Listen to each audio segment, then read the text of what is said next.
Hey, welcome back. I'm Bruno, and this is the show where we talk about money without the extra jargon. No long winded intro today. I'm not going to tell you about my journey or my why. We don't have time for that, and honestly, neither do you. Let's just get into it. Today, we're talking about saving and investing, two things that sound boring, but only because somebody somewhere decided money had to sound like homework. It doesn't. Let's fix that. And if you're new here, follow the show, subscribe, whatever app you're using, just hit the button. I'll forget to ask again later, so do it now. Okay, so saving. Let's start with a story because nobody remembers a percentage, but everybody remembers a story. Picture your first real paycheck, not like birthday money from an aunt, your actual first paycheck from your actual first job. You remember that feeling? That specific kind of rich you feel for about 4 days? Here's what happens to almost everybody. And I mean almost everybody. No shame in this. It's basically a rite of passage. The check hits, and suddenly you need things, not things you needed yesterday. New things, urgent things. A jacket you didn't know existed 20 minutes ago is now essential to your survival. Dinner out, obviously, because cooking felt like an insult to your new financial status. Maybe a few rounds for everybody, because you're generous now, you're a whole provider. And by the time the next paycheck rolls around, 2 weeks later, that money's gone. Not stolen, not some mystery. You spent it on purpose, enthusiastically, and you couldn't tell me on what if I asked you right now. I bring this up because I guarantee at least one person listening to this is nodding along uncomfortably right now.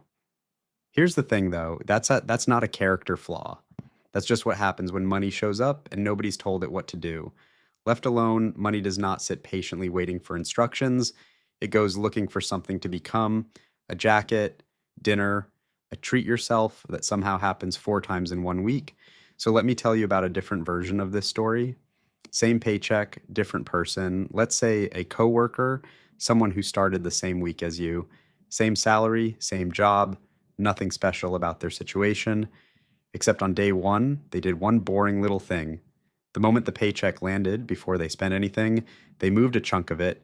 Didn't have to be huge, we're talking maybe 10%, straight into a separate account. Somewhere slightly annoying to get to. Not hidden under a mattress, just annoying enough that grabbing it back out wasn't a 2-second decision. And they just kept doing that every paycheck. Same order of operations, money lands, a slice moves out immediately, and only then do they deal with the rest of it. Bills, groceries, fun, whatever. The rest of the money got spent same as anyone else's. Nothing miserable about their life. They still went out, they still bought the jacket eventually when it actually mattered, but here's what happened 3 years later. You're both at the same company, same seniority, same raises roughly. One of you has an emergency fund, a real one, sitting there quietly, doing nothing dramatic, just existing. And the other one's still living paycheck to paycheck, genuinely no differently than day one, except now with slightly nicer jackets. That's it. That's the entire secret to saving, and it's almost insultingly simple. Pay yourself first. Before rent, before bills, before anything, a slice comes off the top automatically before your brain even gets a vote. And I want to be clear because people hear pay yourself first and think it means live like a monk, cancel joy, eat rice for 6 years. No, nobody's saying don't enjoy your money. I'm saying decide the order, save first, spend what's left instead of spend everything, and save whatever miracle amount happens to survive, which statistically is nothing, because nothing ever survives that gauntlet. Practically, here's what this looks like. The day you get paid, set up an automatic transfer. Same day, no exceptions, no. I'll do it manually this time, I promise. Automatic because willpower is genuinely one of the least reliable systems available to any human being alive. You will talk yourself out of moving that money if you leave it up to a decision made in the moment. So don't leave it up to that. Make the decision once, automate it, and never revisit it every single payday like it's some agonizing debate, and name the account something boring. This actually matters more than people think. Call it emergency fund, not fun money, because fun money gets spent by Thursday. We all know exactly how that goes. Here's a phrase worth remembering because it's short and it rhymes, which means it'll actually stick in your brain instead of sliding out the other side like most financial advice does. Pay yourself first or your wallet's cursed. Genuinely, Try saying that to yourself the next time a payday hits and you feel that itch to just spend the whole thing immediately. And look, if that story made you a little uncomfortable, good, that's the point. That discomfort is just recognition. It's not judgment. Nobody's handing you a report card here. Most people have never once been taught to do this. So if you haven't done it yet, that's not a personal failing. That's just a gap nobody filled in for you. We're filling it in right now. If this is landing for you, hit follow or subscribe. Seriously, it helps more than you'd think. And honestly, it costs you nothing, unlike literally everything else we just talked about. Now, I know what some of you are already doing in your head because I've done it too. You're building the excuse. Let's just go through them quickly because I promise, whatever excuse you're forming right now, I've heard it. I've probably said it myself, and none of them hold up under any real pressure. I'll start saving once I make more money. Sure, except here's the thing nobody tells you. The amount somehow always expands to match whatever you're making. You get a raise, and within about 6 weeks, your lifestyle has quietly absorbed that raise completely, and you're right back to feeling like you have nothing left over, except now at a higher income. It's not an income problem waiting to be solved by a bigger number. It's an order of operations problem, and a bigger paycheck doesn't fix an order of operations problem. It just makes the problem more expensive. It's not enough to matter. This one's sneaky because it feels true. $10 a paycheck feels like it's not going to move the needle. But the habit is the point, not the $10. You're not trying to build a fortune out of $10. You're training the muscle that automatically routes money somewhere useful before your brain gets a vote. Once that muscle exists, scaling it up later is easy. Building it from zero later, once you're used to spending everything, is much harder. I'll just be more disciplined next paycheck. No, you won't. I say that with love. Nobody is. That's the entire reason this has to be automatic instead of a decision you remake 14 times a month. Willpower is a terrible long-term financial strategy. It's like trying to hold a plank position for the rest of your life. Systems beat willpower every single time in every area of life, not just money. Okay, excuses handled. Moving on. All right, saving is step one. It builds you a cushion, but there's a second move, and this one's the fun part because this one genuinely feels like cheating, except it's completely legal and everyone's allowed to do it. Let me paint you a picture, and this one's a physical one, so bear with me. You know the snowball thing? Where you're a kid, it's snowing, and you pack a small snowball, and then you start rolling it along the ground. At first, nothing much happens. It's just a small, slightly bigger snowball. Kind of underwhelming, honestly. You roll it a few more feet, it's a little bigger. Still not impressive. You could stop right there and just have a slightly larger snowball and call it a day, and nobody would blame you because it doesn't look like anything special yet. But if you keep rolling it, and this is the part that matters, it starts picking up more snow with every single rotation faster than it did before because now there's more surface area to grab onto more snow. And it keeps compounding rotation after rotation until you're not pushing a snowball anymore, like you're pushing something the size of an actual boulder, and it did that basically on its own. You just kept it rolling. You didn't personally add all that snow by hand, one flake at a time. The motion did that. That's investing. That's the entire concept. And everything else people tell you about it is just details layered on top of that one idea. You put some money into something that can grow, an index fund, a retirement account, whatever boring sounding vehicle your future self will thank you for. And then critically, you leave it rolling. You don't yank it back out every time it wobbles a little.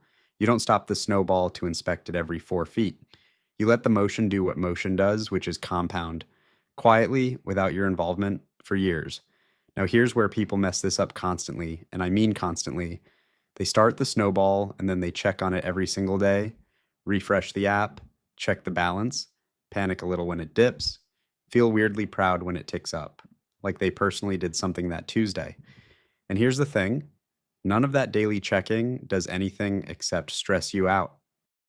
If anything, all that stopping and starting, pulling money out the second things look shaky, that's the thing that actually kills the momentum. You're not protecting the snowball by hovering over it, you're just interrupting it. So, practically, here's what this looks like for you. If your job offers any kind of retirement matching, and I cannot stress this enough, that's not a bonus. That's not optional flavor text. That is someone handing you free snow for your snowball. Free. You contribute, they match a portion, and you're instantly ahead before the thing's even started rolling on its own. If you're not taking that, genuinely stop what you're doing after this episode and go sign up. Beyond that, a simple low cost index fund is about as close to start the snowball rolling and don't overthink it as investing gets. You don't need to pick individual stocks like you're some genius stock picker who definitely isn't just gambling with extra steps. You don't need to understand every acronym people throw around to sound smart at dinner parties. You need money going in consistently, and then you need to leave it alone. And leave it alone is doing a lot of work in that sentence because that's genuinely the hardest part for most people. Not the starting, the not touching it afterward. It takes real, deliberate patience, the kind of where you set up the automatic contribution and then you close the app and you go live your life and you check in maybe twice a year, not twice a day. Nobody rolls a snowball for 10 minutes and ends up with a boulder. It takes years. It takes the boring middle part where nothing exciting seems to be happening, where you genuinely might forget it's even rolling. And then one day, way further down the hill than you expected, you look up and it's enormous and it happened while you were doing literally everything else with your life. Here's the phrase for this one. And again, it rhymes on purpose. Give it a push, then let it go. That's how the snowball starts to grow. And if you've got money just sitting in a regular checking account doing absolutely nothing, earning basically zero, genuinely, that's a snowball that never got pushed. It's just sitting there, flat, cold, going nowhere. That's not safety, by the way. That's just stagnation, wearing safety's jacket. There's a real difference between money that's protected and money that's just parked. I know starting this stuff feels intimidating if nobody's ever walked you through it. That's not a reflection of your intelligence, by the way. That's a reflection of the fact that most schools spend more time teaching you the quadratic formula than they do teaching you what a retirement match is, which frankly is a genuinely strange set of priorities when you think about it for more than 5 seconds. Let's knock out a few more excuses while we're here because this section attracts a very specific kind of hesitation. Isn't investing just gambling? No, and here's the actual difference cleanly. Gambling is betting on a single unpredictable event with no underlying value behind it. A hand of cards, a spin, a coin flip. Investing in a broad index fund is putting money behind hundreds or thousands of real companies, collectively over a long stretch of time, where the historical trend, bumpy as it is year to year, moves upward over decades. A casino wants you to keep playing because the odds favor the house. An index fund isn't trying to beat you, it's just tracking a very large chunk of the economy, doing its thing over time, different animal entirely.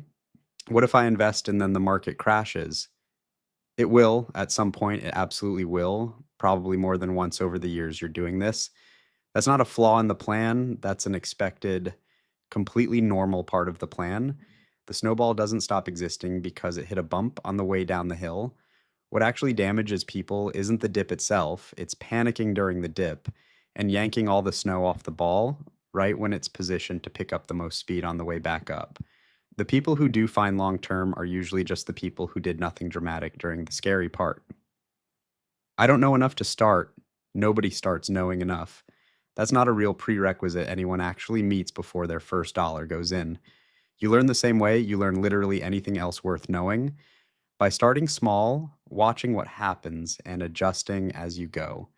You don't need a finance degree to open an account and set up an automatic contribution. You need about 20 minutes and the willingness to feel a little uncomfortable being a beginner at something, which again is a feeling every single person who's ever gotten good at anything has had to sit with at some point. So here's the whole episode compressed down to 2 moves. Pay yourself first before you spend a cent of the rest automatically. So willpower is never even part of the equation. And once you have got a little saved up, push some of it into something that can grow and then have the discipline to just leave it rolling. That's genuinely it. Everything else in the personal finance world is commentary on those two ideas. You don't need a finance degree for this. You don't need to understand half the jargon people throw around specifically to sound smarter than you. You need 2 habits repeated consistently for a long time without much drama in between. And you are absolutely capable of starting this today. Not eventually, not once things settle down, because things famously never settle down. That's not a real milestone anyone reaches. Today, with whatever amount you're working with, big or small, you can move a slice of your next paycheck somewhere it can't immediately become a jacket. So go set up that automatic transfer. go look into whether your job matches retirement contributions.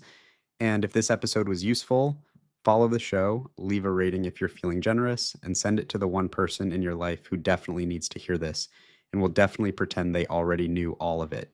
Pay yourself first, or your wallet's cursed. Give it a push, then let it go. That's how the snowball starts to grow. I'm Bruno. Go start rolling something. I'll see you next time.